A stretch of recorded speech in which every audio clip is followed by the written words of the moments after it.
When we go in depth, I always ask for your feedback and ideas, and I get lots of emails, lots of them. Over the last 2 years or so, I have noticed a definite theme, a stress that a lot of you are feeling, an anxiety or a helplessness that seems impossible to fix. The overwhelming cost of living. Now, I don't mean gas prices and grocery bills and that sort of thing. I mean everything. I mean, the life you thought you'd have if you did things by the book, went to college, got a job, did your part.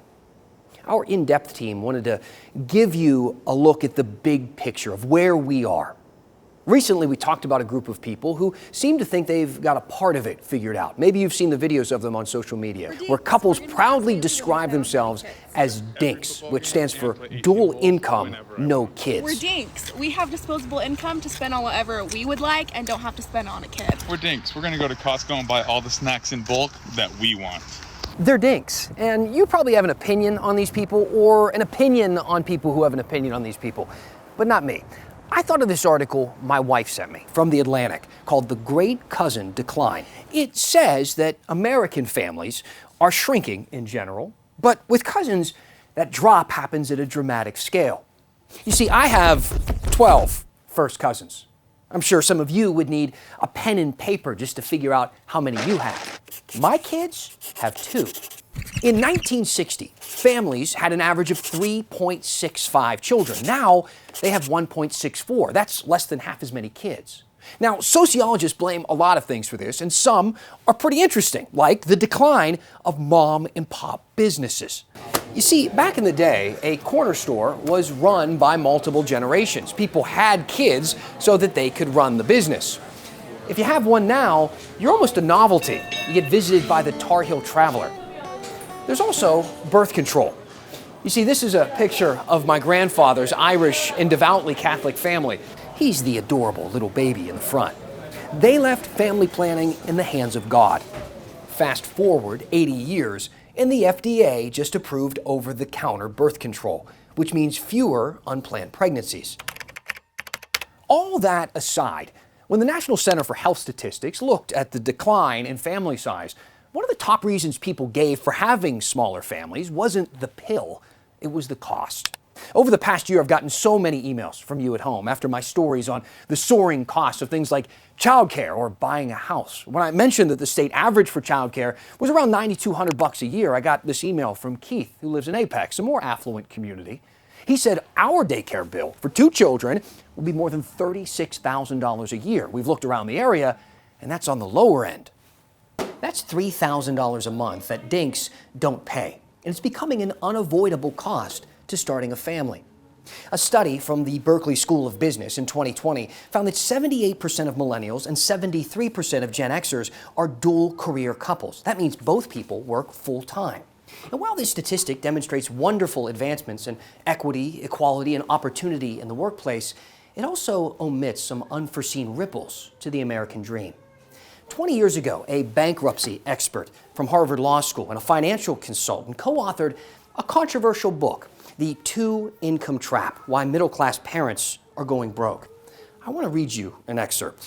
As millions of mothers marched into the workforce, savings declined. And not, as we'll show you, because families were frittering away their paychecks on toys for themselves or their children. Instead, families were swept up in a bidding war, competing furiously with one another for their most important possession, a house in a decent school district.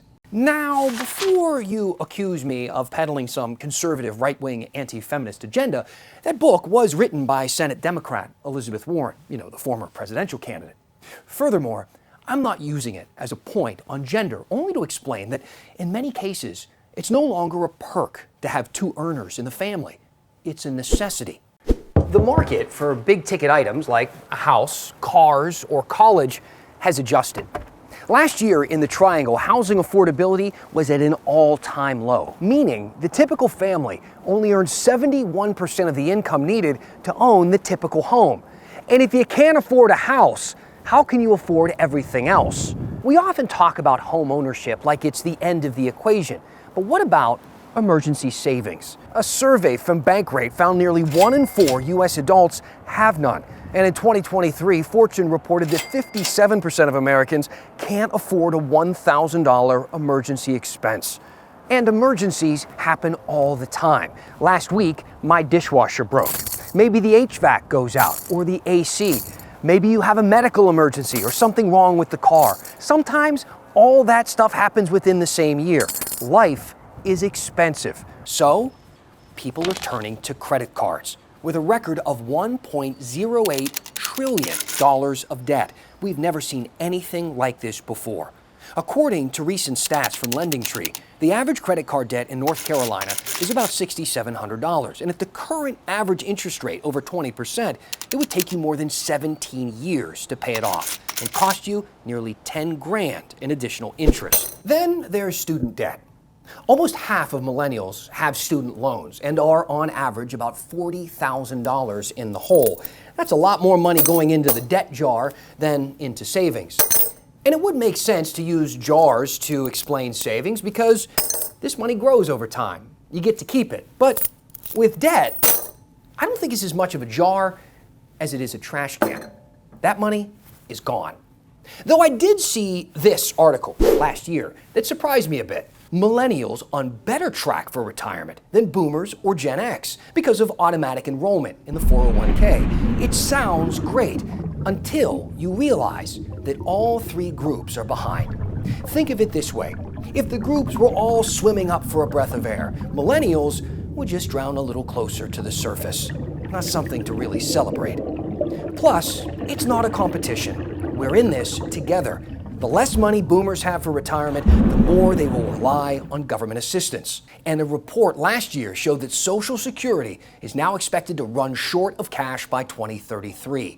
That means, unless Congress does something, Social Security will shrink or worse. So what can Congress do? Well, they can make cuts to those benefits, or they could grow the pot, which would mean taking more money out of your paycheck, unless a whole lot more people start paying taxes. But that would mean, well, it would be more people, and probably more cousins, and fewer dinks. This is just the beginning of this conversation. Email me your thoughts at dan@wrl.com. What else do we need to be talking about? What did I miss in this piece? Please let me know. Let's talk about it and go in depth.